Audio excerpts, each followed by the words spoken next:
ধন্যবাদ আপনার সকলকে। যে বাংলাদেশে আজকে প্রতিহিংসা রাজনীতি বাস্তবায়িত হচ্ছে, এই প্রতিহিংসা রাজনীতি বাস্তবায়িতের কারণে গণমানুষের অধিকার এবং সাধারণ মানুষের জানমাল নিরাপত্তার অধিকার, সাধারণ মানুষের ভোটের অধিকার থেকে বঞ্চিত হচ্ছেন। আজকে কিন্তু গণমানুষরা বিভিন্ন জায়গা থেকে বলছে, গত 24 সালের 5ই আগস্ট আওয়ামী লীগ সরকার পতনের পরে এই বাংলাদেশের ভূখণ্ডে বিভিন্ন অঞ্চলে যে গণমানুষের অধিকার হরণ হয়েছে। আজকে আওয়ামী লীগের অনেক মানুষকে গ্রেপ্তার করা হচ্ছে, বিভিন্ন মামলা আসামি করা হচ্ছে, আওয়ামী লীগের বহু নেতারা জেলের ঘানি টানছেন। কিন্তু গণমানুষের বক্তব্যটা হলেন, আওয়ামী লীগের শাসন আমলে যদি কেউ অপরাধ করে থাকে, যদি কেউ রাষ্ট্রের টাকা অন্যায়ভাবে আত্মসাৎ করে থাকেন বা কোনো মানুষকে হত্যা করে থাকে, তদন্ত সাপেক্ষে তার বিরুদ্ধে আইনগত ব্যবস্থা গ্রহণ করবেন। সে বিষয়ে কোনো আমার বক্তব্য নেই। অপরাধী যে হোক না কেন, আইনের আওতায় আনা রাষ্ট্রের দায়িত্ব এবং কর্তব্য।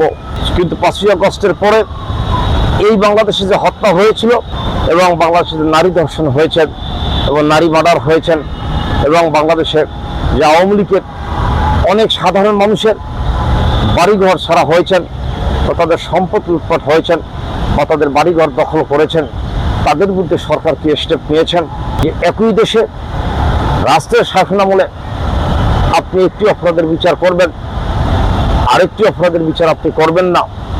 সেইভাবে একটি দেশ চলতে পারে না।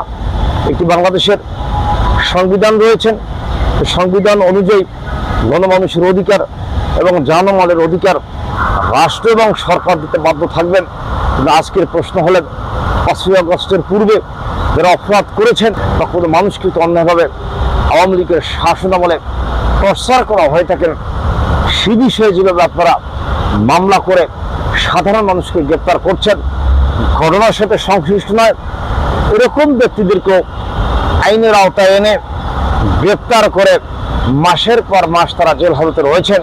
কিন্তু গণমানুষের বক্তব্যটা হলেন, 5ই আগস্টের পরে যত মার্ডার হয়েছেন, যত বাড়িঘর ডাকাতি হয়েছেন, আওয়ামী লীগের মানুষের বা আওয়ামী লীগের নেতাদের ঘর ডাকাতি হয়েছেন বা লুটপাট হয়েছেন বা তাদেরকে হত্যা করা হয়েছে, সরকার কি ব্যবস্থা গ্রহণ করেছেন সে বিষয়ে কিন্তু আজকে এই গণমানুষের প্রশ্ন রয়েছে। এই দেশকে কাউকে না কাউকে স্বাভাবিকভাবে ফিরিয়ে আনতে হবে।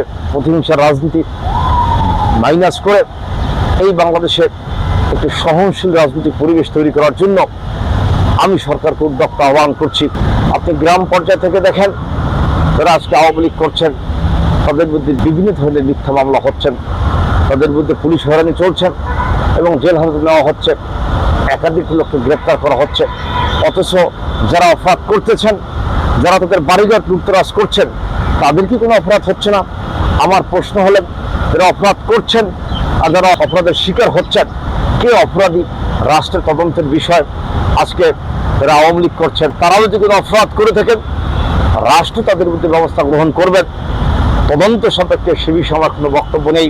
কিন্তু রাষ্ট্রের ছত্রছায়ায় যে সমস্ত ক্ষমতাধর ব্যক্তিরা রয়েছেন, ক্ষমতা যারা চালাচ্ছেন, তাদের সৈনিকরা, তাদের লোকজনরা, যারা আওয়ামী লীগের লোকজন আছেন, তাদেরকে অপরাধী মনে করে গ্রাম বাংলায় বসে সম্পদ লুটতরাজ করছেন, তাদের বাড়িঘর ডাকাতি করছেন এবং তাদেরকে ক্ষতিগ্রস্ত করার জন্য বিভিন্ন ধরনের পদক্ষেপ নিচ্ছেন। কিন্তু আইন তো কাউকে এই অপরাধীদেরকে বিচার করার দায়িত্ব দেননি, একমাত্র রাষ্ট্র ব্যবস্থাই তাকে বিচার করতে পারেন। কিন্তু আজকের এই বাংলাদেশে আইন হাতে তুলে নিয়েছেন এবং অপরাধীকে দমন করতে গিয়ে আর একটা অপরাধ করছেন, তাদের বিরুদ্ধে সরকার কি ব্যবস্থা গ্রহণ করবেন সে বিষয়ে সরকারকে পদক্ষেপ নেওয়ার জন্য উদ্যোক্তা আহ্বান করে আমি আমার সংক্ষিপ্ত বক্তব্য শেষ করার পূর্বে পুনরায় বলতে চাচ্ছি, আপনার সরকার এই বাংলাদেশে শেষ সরকার না। আজ হোক কাল হোক এই বাংলাদেশে গণতান্ত্রিক ধারা অব্যাহত রেখে আগামী দিনে এমন সরকার আসবে যেই সরকারের মাধ্যমে সকল অপরাধের তদন্ত সাপেক্ষে পূর্ণবার বিচার হবেন। এই উদ্যোক্তা আহ্বান নিয়ে আমি আমার সংক্ষিপ্ত বক্তব্য শেষ করছি। ধন্যবাদ আপনার সকলকে। সুস্থ থাকবেন, ভালো থাকবেন।